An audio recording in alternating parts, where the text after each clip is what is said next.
지난주에는 옛것으로 바르게라는 제목으로 시편 126편의 말씀 선포했었습니다. 한 주간도 옛것으로 바르게 신앙을 다잡아서 웃음과 찬양이 넘치는 삶을 사셨는지요? 오늘은 에스라서 대하설교 서론으로 하나님의 감동을 받은 자라는 제목으로 에스라 서론과 1장의 계시의 말씀을 선포하고자 합니다. 다 함께 따라하겠습니다. 하나님의 감동을 받은 자. 우리는 쓰임 받을 수 있습니까? 우리는 지금 쓰임 받고 있나요? 아니면 앞으로 쓰임 받을 수 있는 가능성이 있는 인간인가요? 그런 사람인가요? 생각해 봐야 돼요. 살아갈 인생들이 아직 많이 남아 있는데요. 우리는 쓰임 받을 수 있는가? 나는 쓰임 받을 수 있는가? 질문을 해야 돼요. 새로운 정부가 들어서면 백악관에서 청와대에서 쓰임 받고 싶은 사람들로 넘쳐나고, 쓰임 받지 못하면 실망하고 서운해하는 게 정상인 것입니다. 우리가 한 국가의 정부가 아니라 천국의 기관의 정부, 천국 기관인 교회의 몸으로 일하느로 우리가 동참하고 있는 지체라면 당연히 쓰임 받지 못하면 서운해해야 되는 거예요.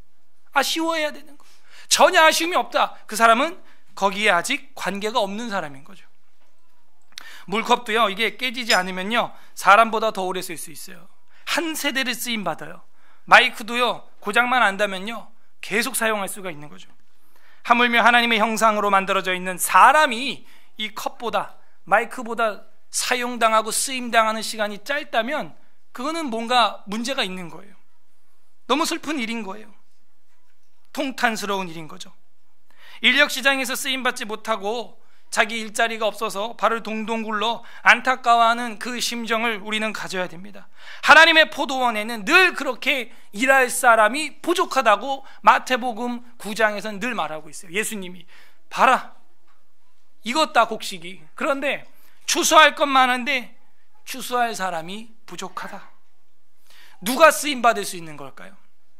오늘 성경 말씀에는요 역사서가 이제 다시 우리한테 펼쳐지는데요, 에스라는 역사서예요, 예언서예요? 역사서입니다. 에스겔 예언서를 이제 마치고 다시 역사로 돌아와서 역사적으로 하나님께 쓰임받은 사람들이 등장을 합니다. 안타깝게도 그들은 제사장, 왕, 족장 이런 소수의 사람들이었어요. 하나님은 그 적은 무리를 통해서 제2의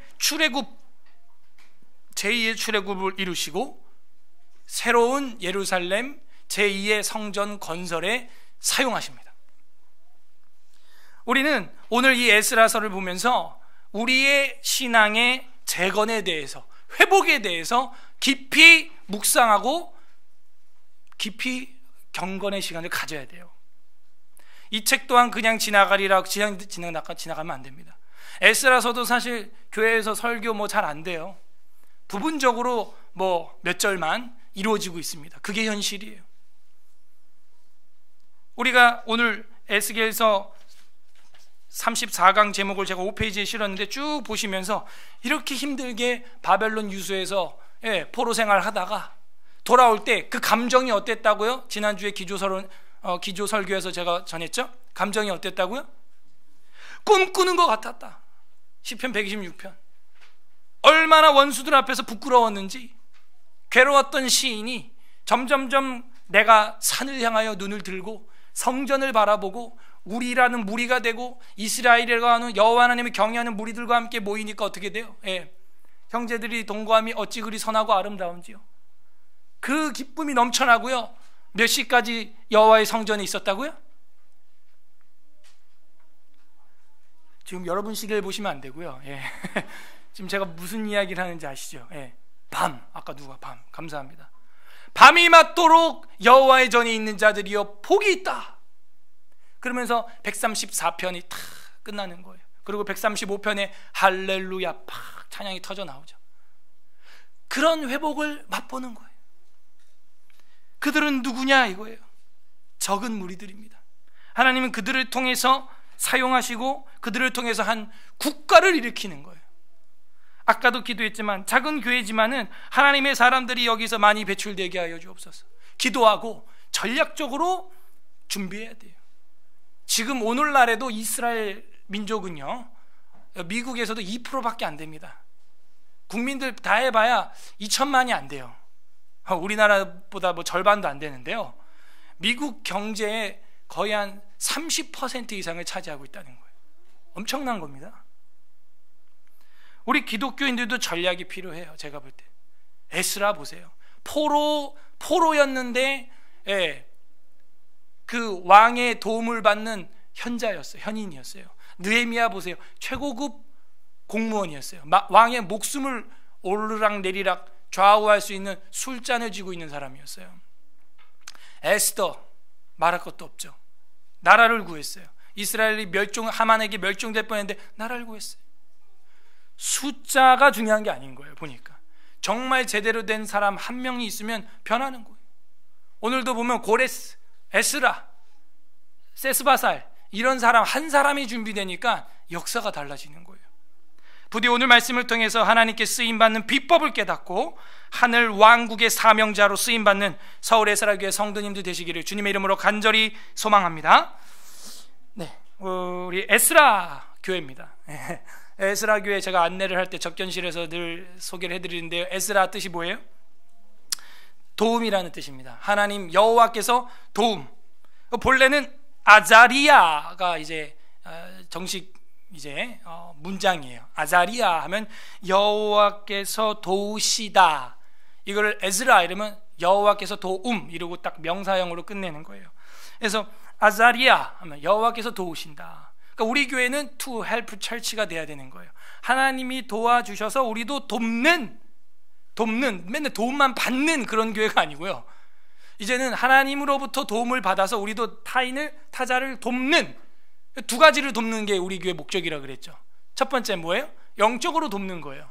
어떻게 돕는 겁니까? 영적으로 돕는 게 성경 66권을 들어보지 못한, 배워보지 못한 자들에게 성경 66권을 전할 수 있는 길을 안내해주고 아니면 직접 내가 전해주고, 그 다음에 육적으로 도와주는 교회, 에스라 교회. 뭘 도와주는 거죠? 의식주의 문제, 사회적으로 연약한 자들을 우리 교회가 할 수 있는 한 조금씩이라도 돕는 그런 교회가 되게 하기 위하여 이름을 에스라 교회라고, 서울에 있으니까 서울 에스라 교회라고 한 것입니다. 이 아자르라는 말이 이제 원래는 기본 동사예요. 아자르, 돕다, 지원하다.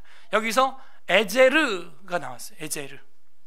그래서 여호와 하나님께서 돕는 배필을 만든다 할 때 돕는다라는 말, 그게 에제르예요. 돕는다라는 것은요, 여러분, 힘 있는 자가 힘 없는 자를 도와줍니까? 힘 없는 자가 힘 있는 자를 도와줍니까? 힘 있는 자가 없는 자를 도와주고 지식이 넘치는 자가 부족한 자를 채워주고 도와주는 거예요. 그래서 도와준다는 것은 어떤 그냥 하찮은 하인의 역할만을 말하는 게 아니에요. 엄청난 은혜의 풍요로움을 누리고 있는 자다라는 걸 보여주고 있어요. 그래서 우리가 돕는 사람이 돼야 된다는 것은 그만큼 하나님의 은혜를 풍성하게 누리고 있는 자라는 뜻이죠. 종이고 하녀니까 넌 나나 도와, 넌 돕는 배필이야, 그런 얘기가 아니에요. 뛰어나고 탁월하고 지혜롭기 때문에 돕는 것입니다. 그래서 그 에젤이라는 말이 있고, 그 에젤에서 에즈라트라고 하는 여성형으로 도움, 원조라는 이제 여성형 명사가 되고요. 그 다음에 에즈라트가 여성이고 에즈라가 남성 명사가 되는 겁니다. 그래서 우리가 에즈라가 남자였기 때문에 여기 남성이 남성으로 이제 여자 에스라는 에즈라트가 되는 거예요. 에즈라트 하면 여자 이름으로서 에즈라가 되는 겁니다. 그래서 이 에즈라가 남자로 우린 나오기 때문에 그렇게 남성으로 쓰는 거죠. 그래서 이 에스라는 저자가 누구냐 고민을 많이 하는데, 기본적으로 우리는 에스라라고 알고 있어요. 그런데 구약성경, 유대인들이 가지고 있는 구약성경을 보게 되면요, 에스라하고 느헤미야가 한 두루마리로 묶여 있습니다. 통이에요. 통 하나. 그리고 이야기가 연결되고 있다는 걸 알 수가 있어요. 그리고 70인역이라고 하는 구약성경 히브리어를 헬라어로 번역했던 그 셉투아진트라고 하는 70인역에도 보면은 한 두루마리로 되어 있습니다. 그리고 3세기 지나서 오리겐이라고 하는 사람 때부터야 비로소 두 권의 책으로 나눠지게 되었어요. 그래서 이거는 통으로 봐야 되는 거예요. 통으로. 그래서 이 에스라 10장과 느헤미야 1장이 어떠한 연관성을 가지고 있다는 것을 우린 상식적으로 알 수가 있습니다.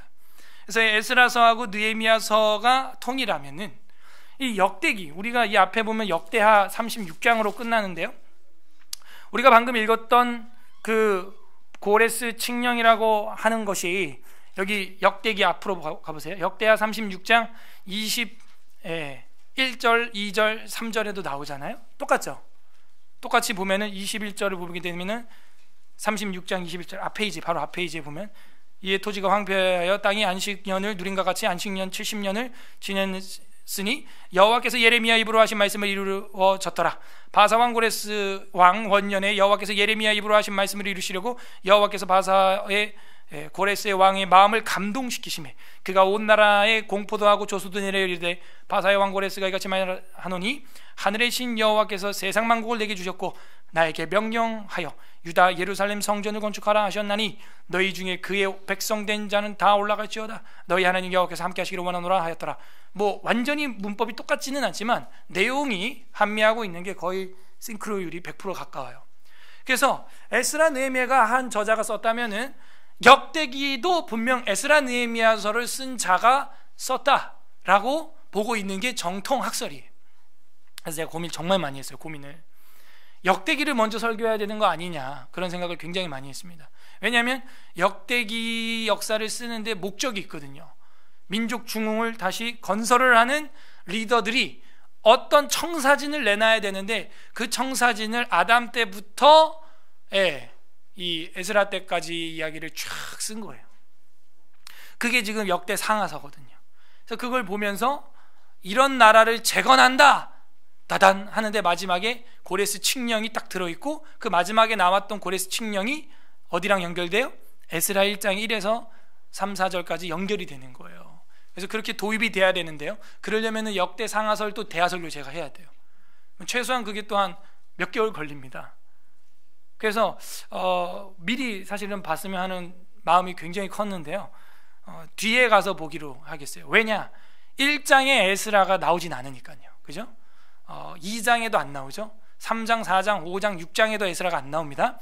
에스라는 2차 포로 기한 때 돌아오는 리더였어요. 7장. 그래서 한 7, 8장쯤 갔을 때 역대기로 갈 가능성이 상당히 큽니다. 그래서 에스라가 돌아오면서 우리는 중단된 성전 건축을 다시 하고 이런 민족을 세워야 돼 하는 청사진, 이런 거를 조감도 같은 걸 탁 내놓는 거죠. 그게 역대상하서라고 보면은 되겠어요. 그리고 인물들을 살펴보게 되면요, 방금 말씀드렸던 에스라가 아무래도 그 중심에 놓여 있다라는 걸 우리가 알 수가 있어요. 물론 1차 포로 기한 때 돌아오지는 않았지만 2차 포로 때 돌아온 사람이지만 이 에스라서뿐만 아니라 느헤미야서 8장에도 이 에스라가 성경 강좌를 하시는 모습, 회개 운동을 하는 모습, 이런 기도하는 장면, 것들을 볼 때 에스라가 중심을 이루고 있다라는 것을 떨쳐버릴 수가 없고요, 그에 대한 상세한 소개, 아론의 16대 손이다 하는 것까지도 밝히고 있기 때문에 그의 중요도를 우리가 알 수가 있습니다. 그래서 탈무드에서는 바벨론 귀환을 해서 재건을 시킨 다음에 이스라엘 총회를 창시한 자가 바로 이 에스라다. 이스라엘 총회를 재창시한 자, 에스라로 봐요. 그래서 별명이 제2의 모세예요. 그래서 모세가 어떻게 했어요? 애굽을 탈출해서 광야에서 교회를 만들고 성막을 지었고 광야 교회를 만들었죠. 그래서 거기서 리더가 됐어요. 그랑 똑같이 출애굽이 아니라 출바벨론을 일으킨 에스라는 제2의 모세로 그림자가 딱 되는 거예요, 바로. 그리고 교회의 성막을 세운 것이 아니라 성전 재건을 완성하고 거기서 하나님께 예배하고 성경 강좌도 하고 그 성도들의 신앙 개혁을 일으킵니다. 그래서 제2의 모세로 부각되고 있고, 유대인들이 넘버 원으로 뽑는 랍비, 그러면 에스라. 두 번째는 힐렐이라고 하는 사람인데 성경에는 안 나오고요. 그 다음에 가말리엘이라고 하는 사람이 사도행전에 나오죠. 그래서 유대 3대 랍비에서 넘버 원으로 꼽히는 게 에스라예요. 에스라, 힐렐, 가말리엘, 이렇게 세 사람 정도는 우리도 상식적으로 알고 있어야겠습니다. 그래서 1차 귀양 리더는 스룹바벨과 세스바살, 제사장은 예수아로 우리가 추측을 합니다. 그래서 이 스룹바벨과 세스바살을 같은 사람으로 보는 사람들이 많이 있는데요, 요즘에는 그렇게 안 봐요. 아무리 성경을 봐도 또 역대기 3장의 족보를 보면은 이 세스바살로 유추되는 사람이 나오는데 역대기 3장 18절에 세나살이라는 사람이 있어요. 세스바살은 아니지만 세낫살이라는 사람이 나오고 역대기 3장 18절에 세낫살 다음에 수룹바벨이 나와요.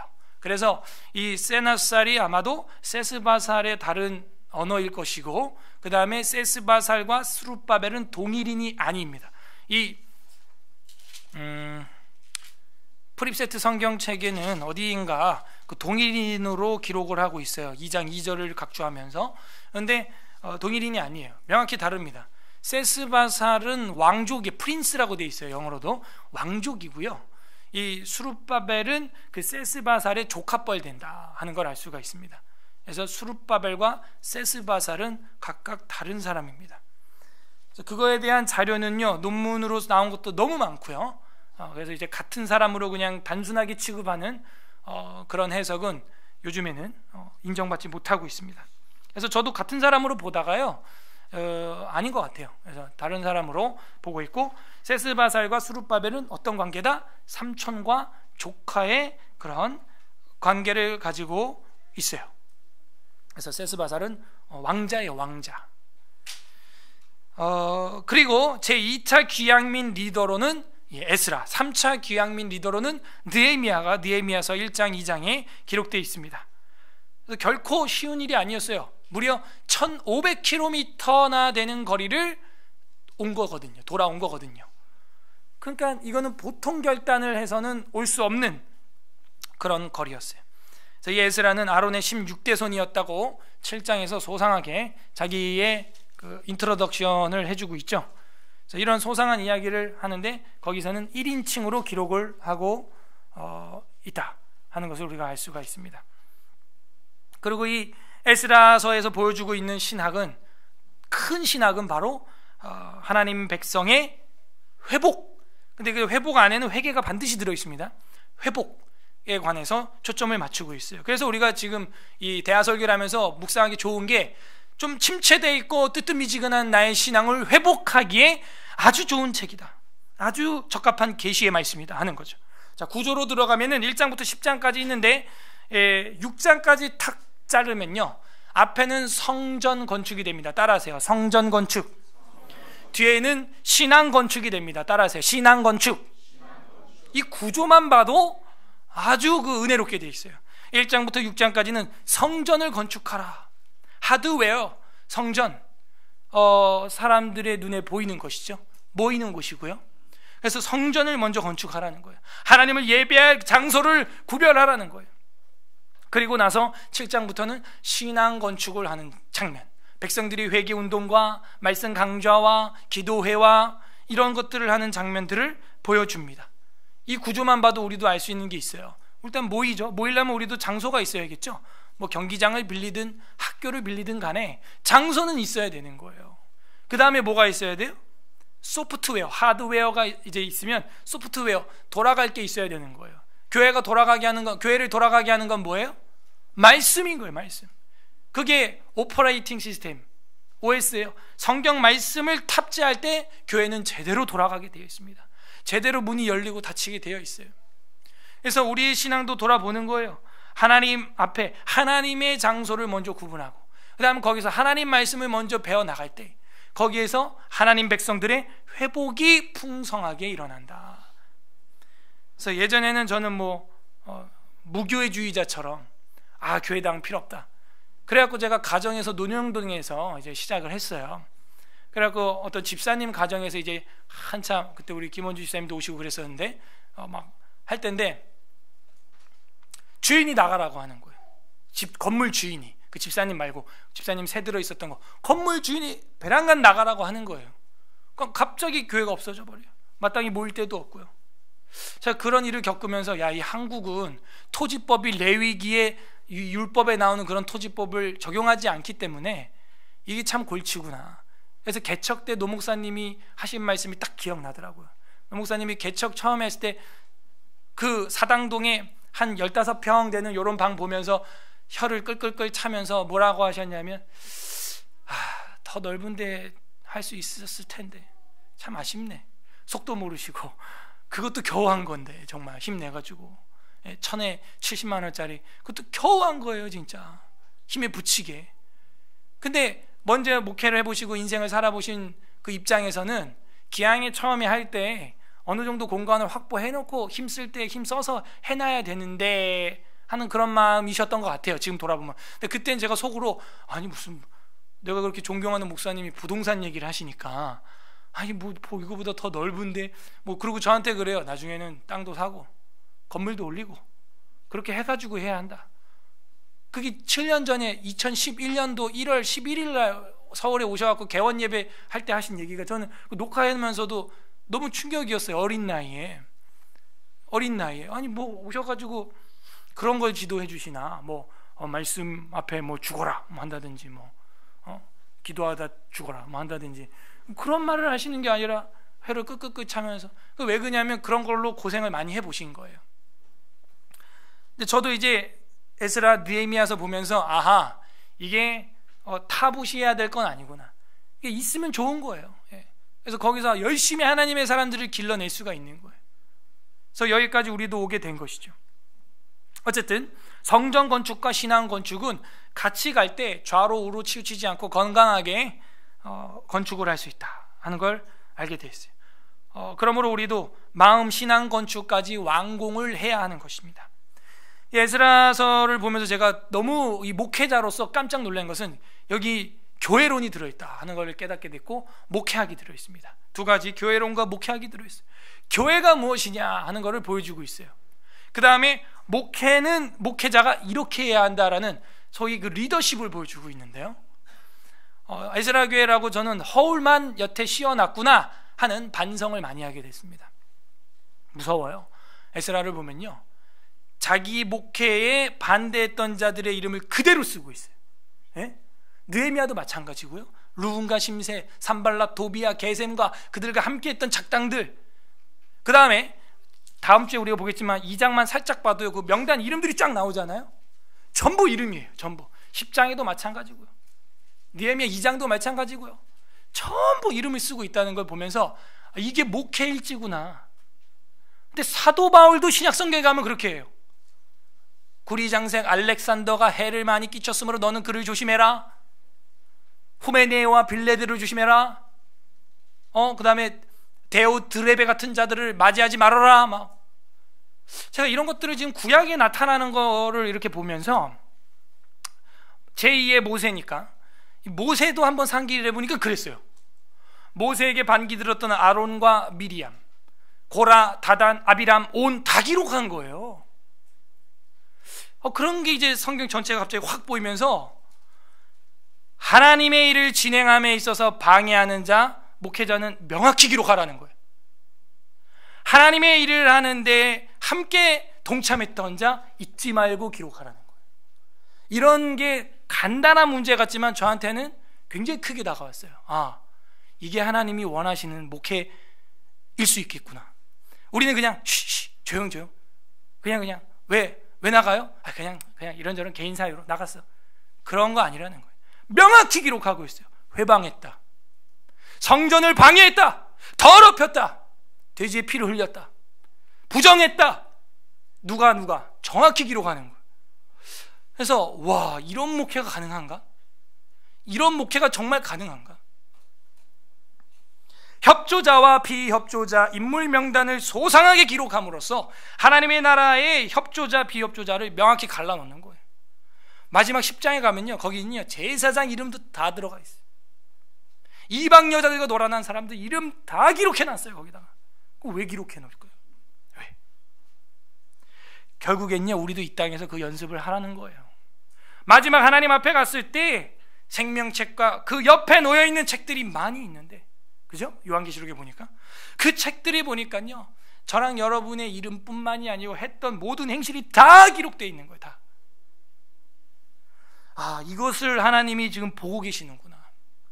네, 그래서 저도 제가 어디 데스노트를 쓰거나 이런 거 없습니다, 집에. 하지만 제 마음 목회일지에 확실히 기록해둬요. 교회가 이렇게 이전할 때 누가 회방을 했고 누가 힘을 실었는지, 교회가 이렇게 어려울 때 누가 희망의 소망의 말을 선포하고 치료의 말을 했고 누가 교회를 뜯고 긁었는지 전 명확히 기억하기로 했어요. 예전에는 그냥 됐어, 잊어버려, 지나간 것은 지나간 대로 그런 의미가 있죠. 혼자 노래를 불렀습니다. 근데 성경은 그게 아니에요.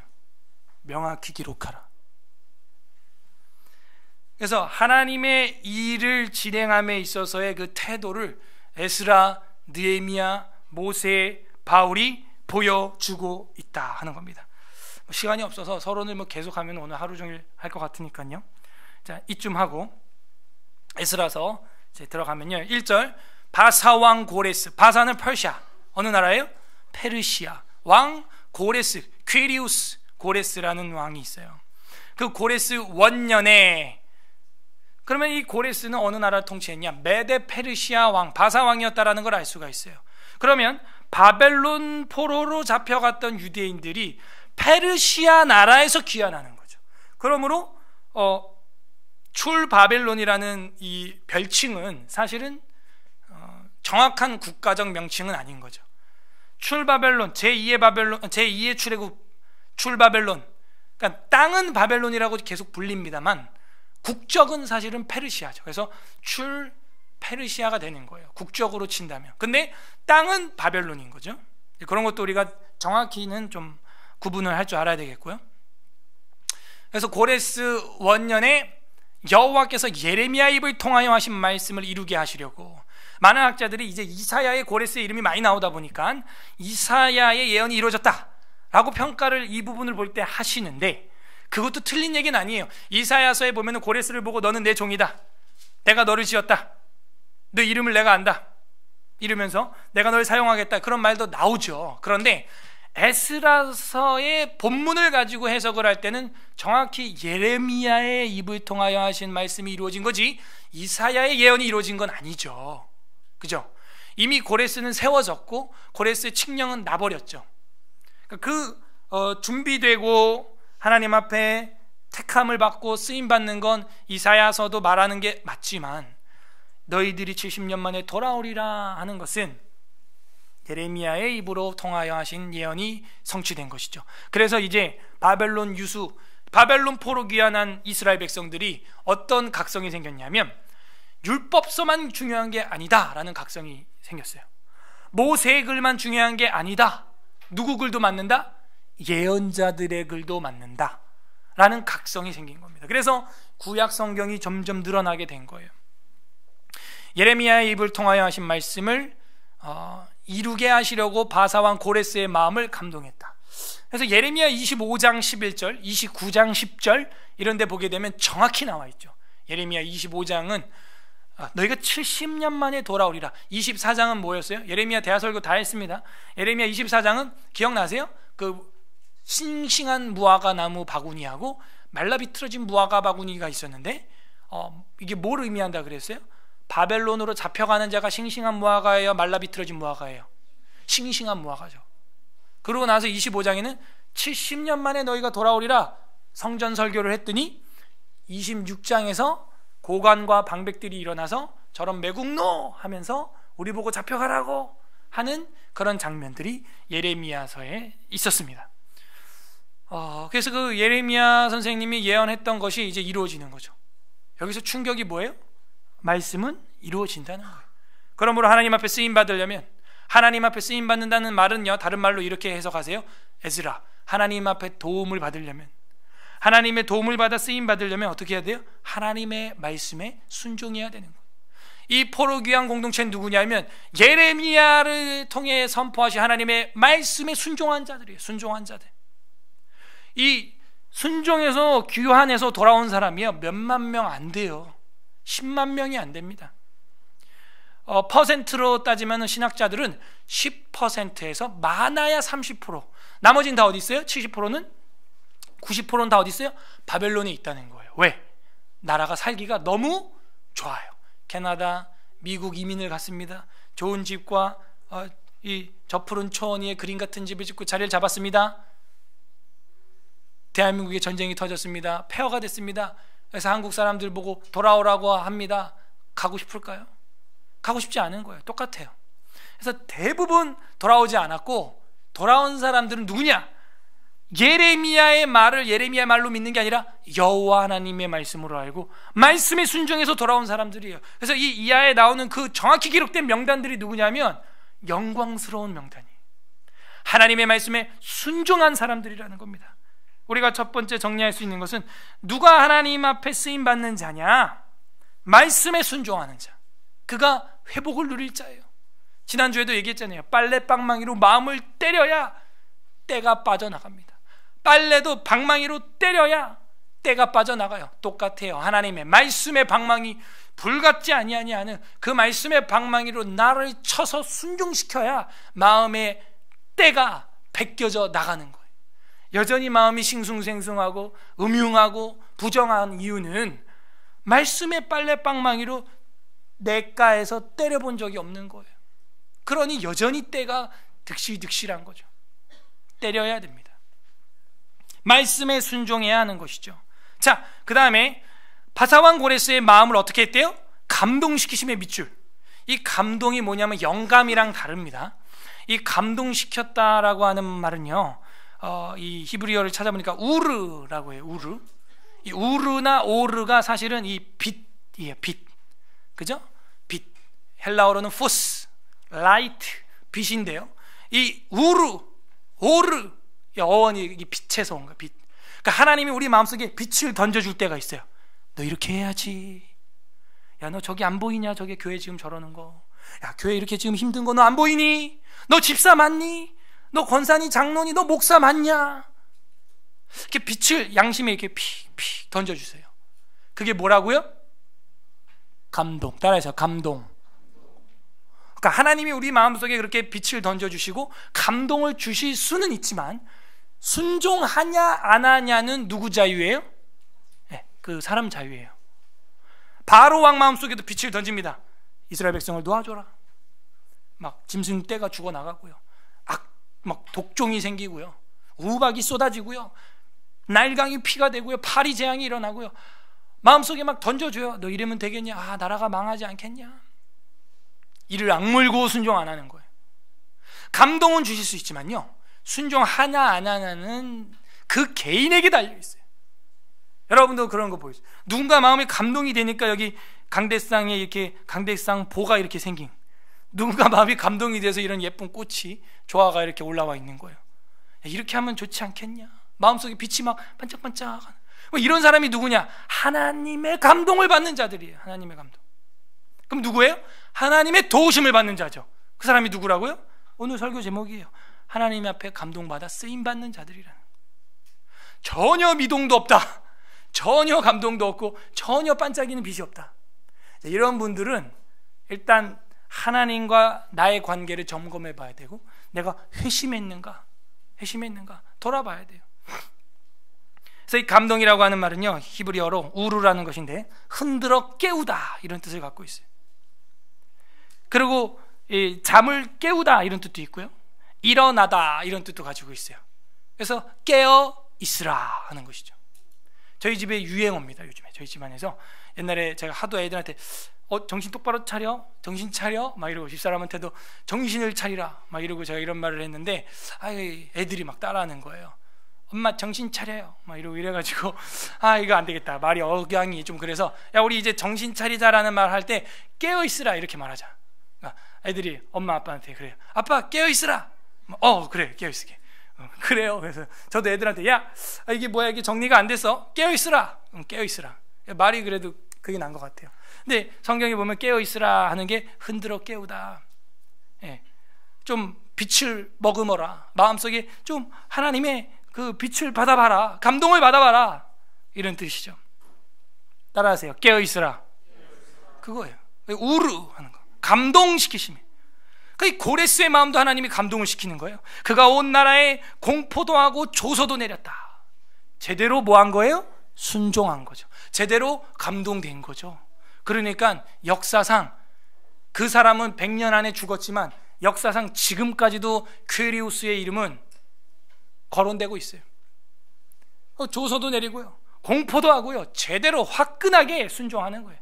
여러분, 순종할 거면 화끈하게 하는 게 좋습니다. 뭐 하는 둥 마는 둥 민기죠. 뭐 정말 싫어요. 뜨뜻미지근해서 토해내치고 싶은, 교회 일을 할 거면 화끈하게 하고 아니면 그냥 화끈하게 관두고 하는 둥 마는 둥 해갖고 남도 못하게 하면서 하지는 않고 막 이 제일 싫어요. 여러분도 그 직장생활 할 때 그런 거 있잖아요. 할 거면 화끈하게 하지 뭐 자기가 한다 그래놓고 하지도 않고 일은 자꾸 밀리고 막 속 터지죠. 2절에 보면은 바사왕 페르시아 왕 고레스는 말한다. 하늘의 하나님 여호와께서 세상 모든 나라를 내게 주셨고, 고백도 확실하게 하는 거예요. 하나님이 나한테 이거 주셨다. 누가? 야훼 하나님이 주셨다. 정확히 그 신의 이름을 거론하고 있어요. 나에게 명령하사 유다 예루살렘의 성전을 건축하라 하셨나니, 이 성전이라고 하는 것은요 히브리어로 바이트라고 하는 건데, 알렙바이트, 알렙베트, 베트라는 단어가 집이라는 데서 온 거 히브리어반 하시는 분들 다 알 거예요. 알렙은 소라는 이름에서 온 거죠. 그래서 바이트 하는 것은 집, 성전, 다윗의 집, 이런 얘기를 할 때 그 바이트라는 단어를 씁니다. 그래서 그것을 건축하라 하는 거예요. 이것은 다윗 언약의 연속을 보여주고 있죠. 그래서 성전을 건축하라 하셨다. 이스라엘의 하나님은 참 신이다, 이런 신앙 고백도 넣었어요. 너희 중에 그의 백성 된 자는 다 유다 예루살렘으로 올라가서 이스라엘의 하나님 여호와의 성전을 뭐하라? 건축하라. 이는 예루살렘에 계시는 하나님이시라. 그래서 학설이 두 가지가 있죠. 어떻게 이렇게 믿음의 고백을 하냐? 이거는 정치적인 그냥 립 서비스다, 그죠? 오늘날 정치인들도 보면은 기독교인이라고 하면서 불교 가서 합장도 하고 절도 하고 말이죠, 그죠? 또 로만 카톨릭 가가지고 또 묵주도 돌리고 기도도 하고, 또 교회 와가지고 또 예수님 이름으로 아멘 이렇게도 하고. 그러니까 정치인들의 종교란 믿음직하지가 않아요, 사실은. 그래서 이 정치인 고레스가 한 말이 이게 립서비스 아니냐는 학설이 지금 대부분입니다. 그런데 만약에 이 고레스의 할아버지, 외할아버지 아스티아게스가 만약에 에스더랑 결혼한 사람이 맞다면, 이 고레스가 아마도 에스더를 통해서 신앙을 제대로 물려받은 게 맞고, 그게 아니고 에스더가 더 후대 인물이라면은 이게 립서비스일 가능성이 다분히 크죠. 그러나 저는 1절에 초점을 두는 거예요. 뭐예요? 감동시켰다 하는 거예요. 하나님이 그 마음을 어떻게 했어요? 흔들어 깨웠다는 거예요. 흔들어 깨웠어. 흔들어 깨웠다라는 표현을 할 때 하나님이 되지도 않을 걸 그냥 이렇게 하지는 않을 거란 말이에요. 그래서 저는 제 마음은 진짜 신앙 고백이다라는 쪽으로 51% 이상은 기울어져 있어요, 사실. 그래서 이 고레스가 이런 신앙적 고백을 하면서 최초로 종교의 자유를 연합국가에서 선포를 합니다. 종교의 자유, 토지의 자유, 이걸 선포하는 거예요. 대단하죠. 그래서 해방이 이루어진 것입니다. 해방이. 이스라엘만 해방받은 건 또 아니에요. 다른 여러 국가들, 잡족들 전부 해방받았거든요.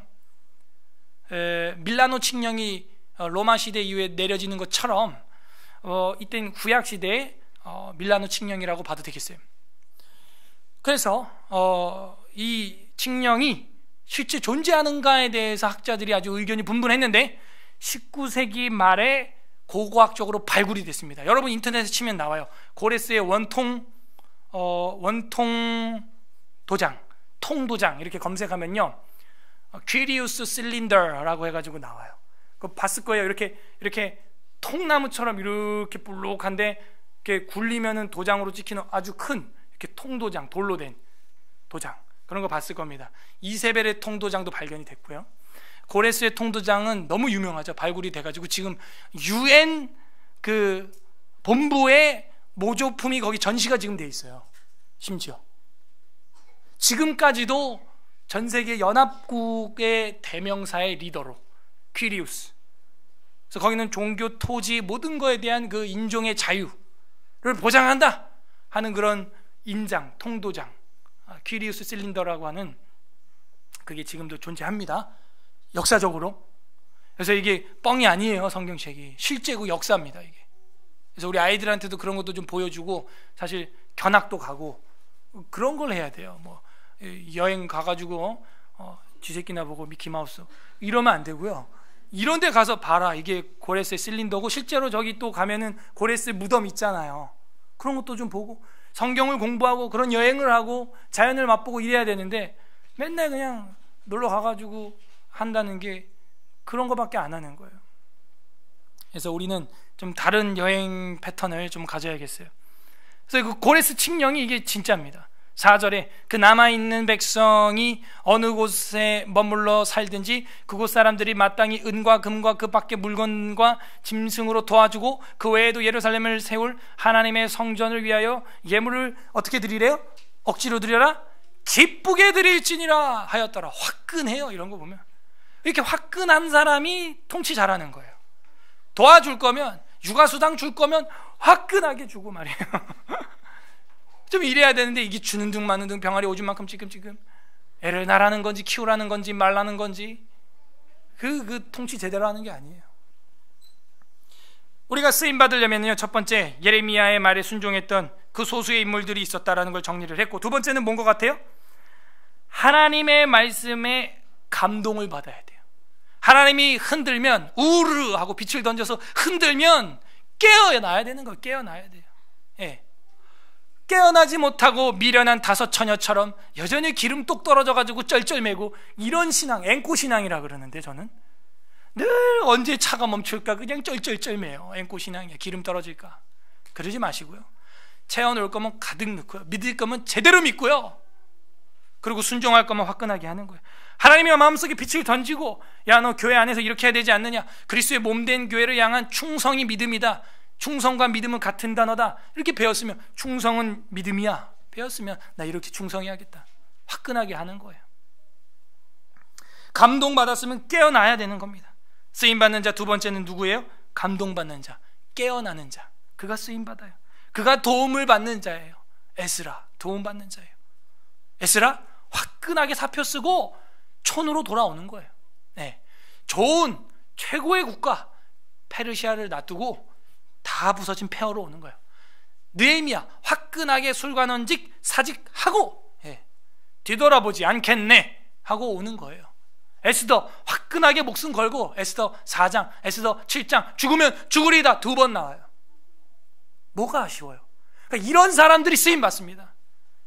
이게 교회를 나오는 것도 아니고 예배를 오전 예배를 나오는 등 마는 등, 강좌를 듣는 등 마는 등, 쥐파 먹듯이 띄엄띄엄.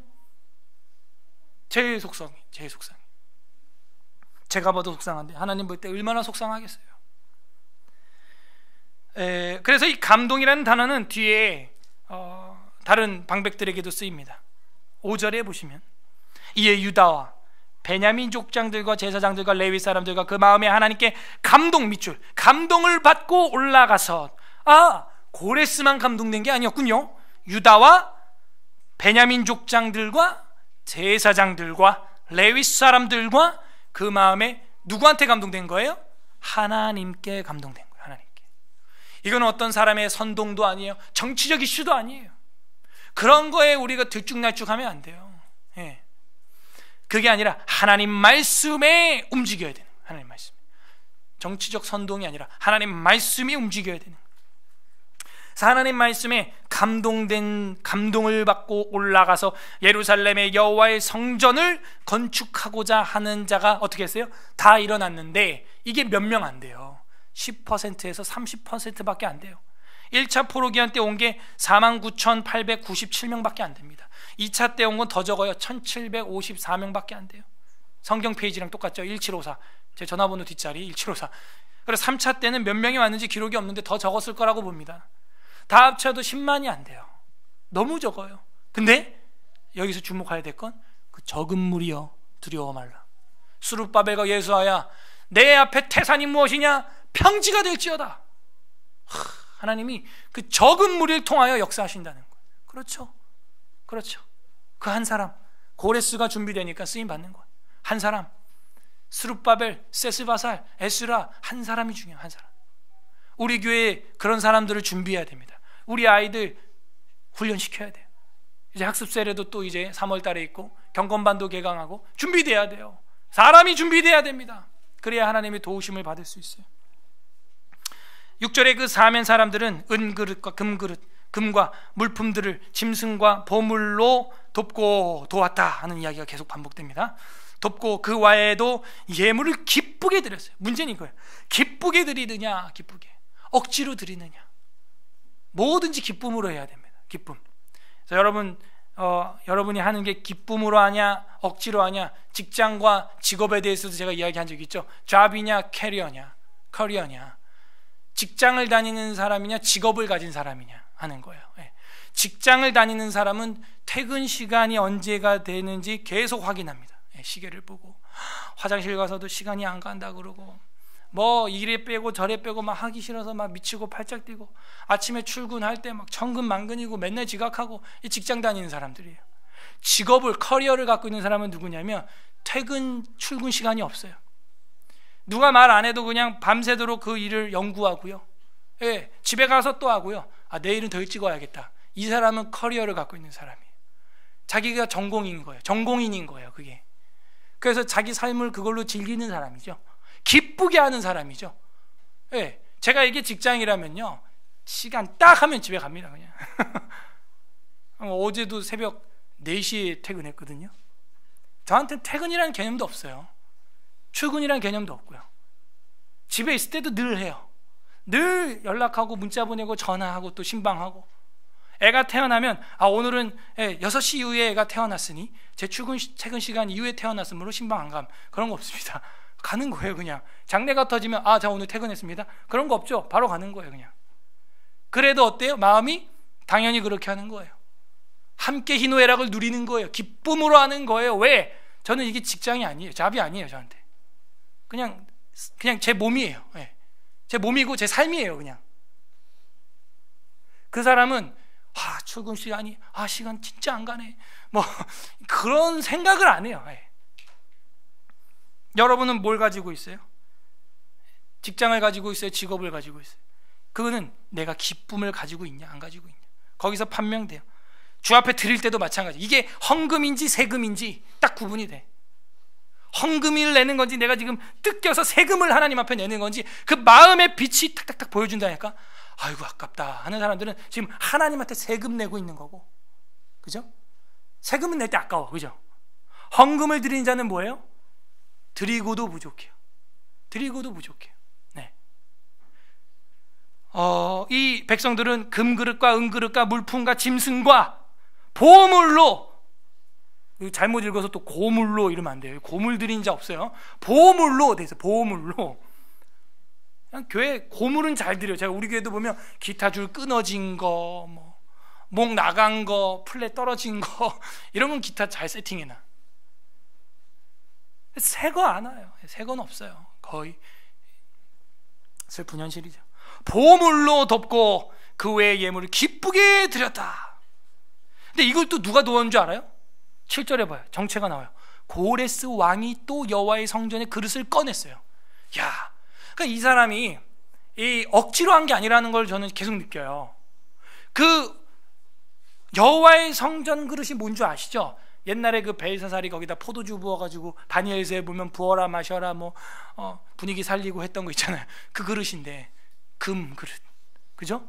그런 것들이에요. 비싼 거, 고가에 꺼내서 옛적에 느부갓네살이 예루살렘에 옮겨다가 자기들의 신들의 신당에 두었던 건데, 고레스는 아까움 없이 어떻게 했어요? 아낌없이 열어가지고 다 가져가. 이게 금덩어리, 은덩어리, 동덩어리, 노덩어리예요. 아니, 보내는 것만으로도 사실 크게 쏜 거 아니에요? 한턱? 근데 제대로 쏘는 거예요. 제대로. 이런 사람들이 쓰임받고 역사가 지나도 고전적 신앙을 갖고 있는 사람들이에요. 역사가 지나고 죽었어도 지금까지도 유엔 본부 앞에 그의 도장과 인장, 그의 무덤도 지금 살아있잖아요. 무덤이 살아있어요. 대단한 거예요. 우리가 바라는 거 아니에요. 고전 같은 신앙이 되자. 그래서 느부갓네살은 지나가지만 고레스는 지금까지도 거론돼요. 8절, 바사왕 고레스가 창고지기와 미드르닷에게 명령하여 그 그릇들을 꺼내어 세워서 유다 총독 세스바살에게 넘겨주니. 아까 모두에서 말씀드렸지만 세스바살은 수룹바벨과 저는 다르게 보고 있고요.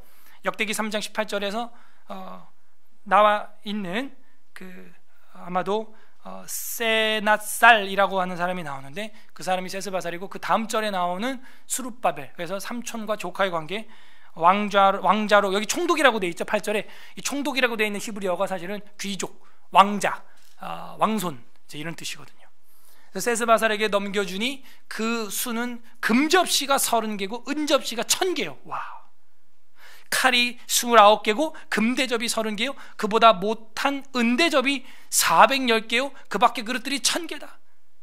11절 다 같이 마지막 절 읽겠습니다. 시작. 금은 그릇이 모두 5400개라. 사로잡힌 자를 바벨론에서 예루살렘으로 데리고 갈새 세스바살이 그 그릇들을 다 가지고 가다.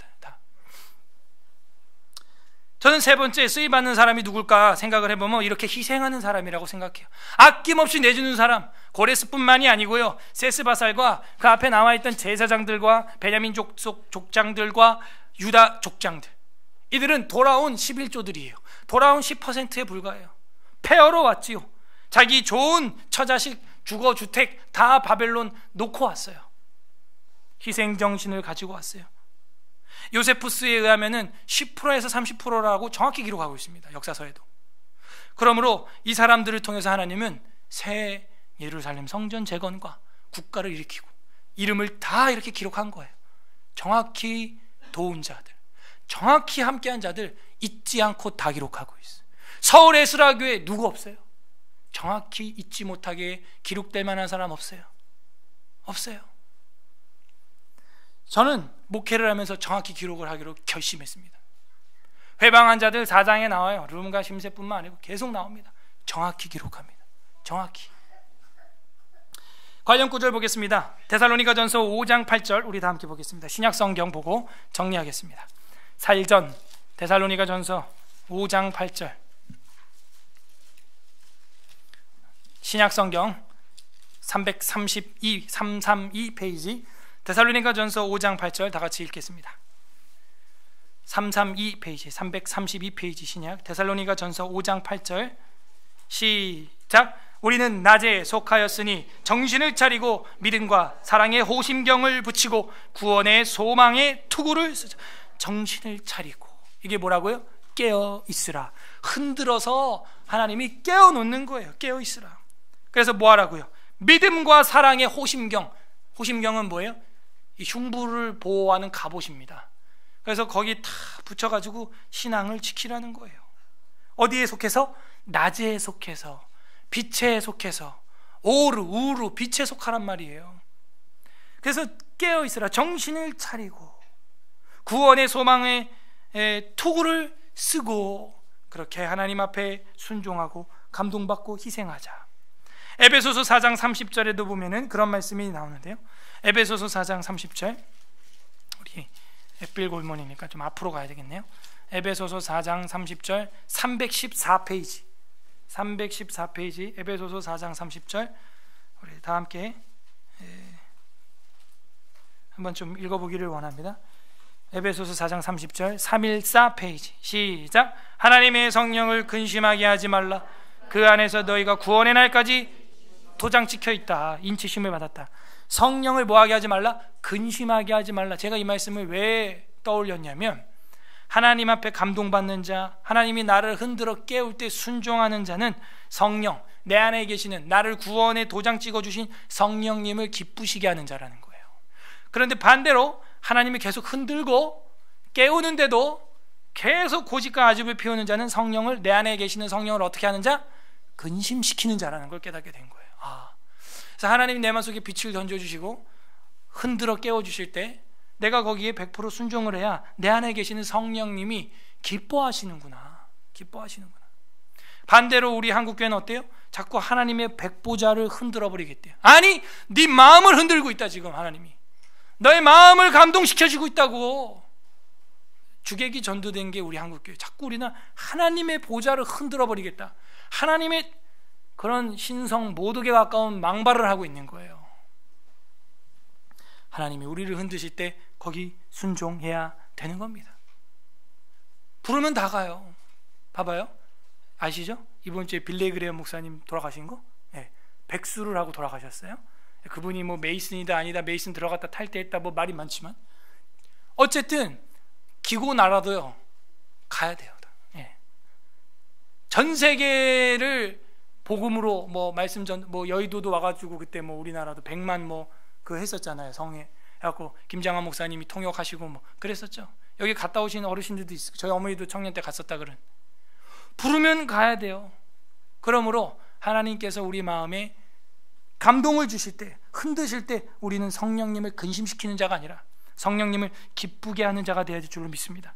베드로전서 4장 7절 또 하나 보겠습니다. 베드로전서 4장 7절 뒤로 가시면요, 베드로전서 4장 7절 381 페이지 381 페이지 베드로전서 4장 7절 381 페이지 다 같이 읽겠습니다. 베드로전서 4장 7절 시작. 만물의 마지막이 가까웠으니 그러므로 너희는 정신을 차리고 근신하여 기도하라. 이 근신하여가 깨어요. 깨어. 그래서 너희는 정신을 차리고 깨어 기도하라 하는 거예요. 그래서 기름 없는 다섯 처녀처럼 쩔쩔매는 앵꼬 신앙하지 말고 하나님의 감동을 받고 충분히 움직일 수 있는 충만한 그런 신앙인이 되라는 것입니다. 웨스트민스터 신앙고백서 5장 섭리에 보게 되면은 5항에 이런 말이 있습니다. 가장 지혜로우시고 의로우신 은혜로우신 하나님께서 때때로 자기 친자녀들을 각종 유혹에 빠지며 그들 자신들의 부패한 마음대로 행하게 내버려 두십니다. 포로 귀한 내버려 두십니다. 포로로 잡혀가는 거 내버려 두십니다. 왜 그렇게 하는가? 이는 그들이 전에 지은 죄들을 인하여 그들이 징계를 당하거나 아니면 그들의 부패하고 간사한 마음이 얼마나 강력한 잠재력을 가지고 있는가를 스스로 깨달아 겸손하게 하려고. 두 가지죠.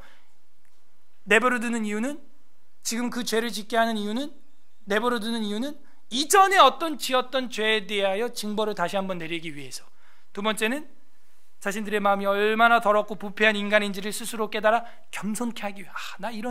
내 이런 인간이구나 깨닫게 해서 겸손케 하기 위함이요, 또 그들을 깨우쳐서 그들이 보전되기 위함이고 하나님 자신을 위해서 더욱 친밀하고 견실하게 의존하도록 하나님을 하기 위함이며, 또한 장차 있을 모든 죄의 유인들에 대비하여, 유혹들에 대비하여, 그리고 여러 다른 의롭고 거룩한 목적들을 위하여 그들이 더욱 깨어있게 하기 위함이다. 더욱 깨어있게 하기. 바벨론 포로 가는 거 내버려 둡니다. 거기서 또 에스겔이 봤던 그 가증스러운 북향양문에 있었던 투기 우상들 내버려 둡니다.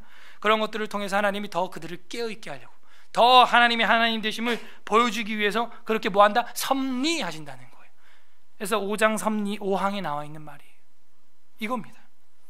하나님은 우리로 하여금 어떻게 하기 원하시느냐? 깨어있기를 원하세요. 그래서 가끔은 바벨론 포로도 보내십니다. 저랑 여러분에게 때로는 그냥 그 어둠의 골짜기를 지나가게 허용하세요. 오늘 본문에 어떤 하나님 아버지의 마음이 있습니까? 우리의 마음을 감동하사 흔들어 깨우사 도와주시고 우리를 사용하시려는 하나님의 마음이 들어있잖아요. 저랑 여러분 마음속에 그렇게 빛을 던지시고 각자 보게 하시는 이유는 도와주시기 위해서, 깨어있게 하기 위해서, 우리를 사용하시려고 그렇게 감동하시는 거예요. 적용을 각자 해보시죠. 내 마음을 흔들어 깨우고 있는, 그러나 내가 지금 즉각 순종 못하고 버티고 있는 일은 없습니까? 계속 내 마음속에 하나님이 너 이렇게 해야 되지 않아? 너 이렇게 돼야 되는 거 아니야?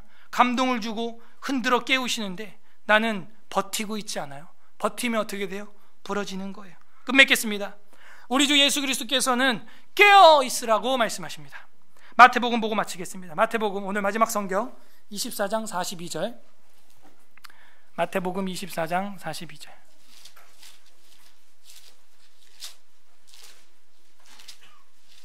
(41페이지) 42페이지 신약 42페이지 마태 24장 42절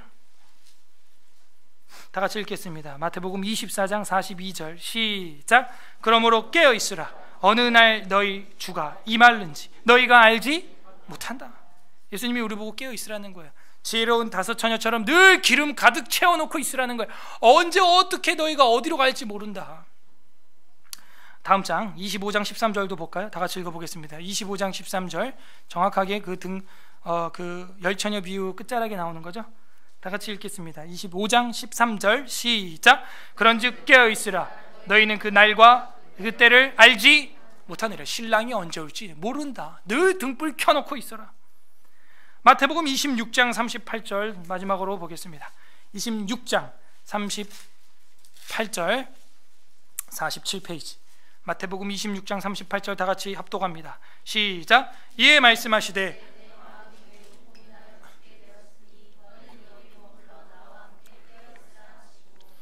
그러니까 최후의 순간까지도 예수님은 깨어있으라는, 정신을 차리고 깨어있으라, 감동되라 하고 흔들어서 깨워주십니다. 너 뭐 해야 되니? 기도해야 되는 거 아니야 지금 이럴 때? 너 기도해야 된다고 너 스스로도 지금 계속 되뇌이고 있잖아. 근데 왜 기도 안 해? 너 지금 성경책 펼쳐서 박박 읽어야 되는 거 아니야? 밥 팍팍 퍼먹듯이? 근데 왜 안 보고 있는 거야? 계속 마음에 빛을 던지시고 흔들어 깨우십니다. 너 이렇게 주 예수 그리스도의 몸을 섬겨야 되는 거 아니야? 너 이렇게 아이들을 사랑해야 되는 거 아니야? 너가 회개해야 되는 거 아니야? 계속 우리 마음에 조명하시고 흔들어요. 주님께서는 말합니다. 내가 고민하여 죽게 되었다. 나도 습관에 따라 이렇게 기도하고 있다. 너도 깨어 있어야 되는 거 아니냐? 하나님께 쓰임받는, 도움받는 자들은 누굽니까? 하나님께서 흔들어 깨우실 때 순종하는 사람이었습니다. 말씀에 순종하는 사람이었어요. 두 번째는 뭐예요? 감동되는 자들, 늘 그 감동의 빛에 기민하게 반응하는 자들. 또 하나님 앞에 쓰임받는 자가 누구였어요? 희생정신을 가지고 돌아가는 소수들이었어요. 우리 주 예수 그리스도께서는 저와 여러분을 살리기 위해서 죽기까지 순종하셨습니다. 하나님의 본체셨는데 종의 형체로 십자가에 달려 죽기까지, 살찌고 피 흘리는 데까지 순종하셨어요. 희생하셨어요. 거기까지 감동받으셨어요. 거기까지 말씀에 순종하셨어요. 그리고 땀이 핏방울이 떨어지는 것 같이 떨어지듯 흘리시며 십자가의 좁은 가시밭길을 걸어갔어요. 10%? 1%? 아니요. 전 인류분의 1%의 그 좁은 길을 가셨어요. 물컵도 깨지지 않으면 한 세대를 쓰임받습니다. 인력시장에서 쓰임받지 못하고 안타까워해서 발을 동동 구르는 일꾼의 심정으로 우리는 하나님의 포도원을 향하여, 하나님의 포도밭을 향하여 일을 하고자 사모하는 마음을 가져야 합니다.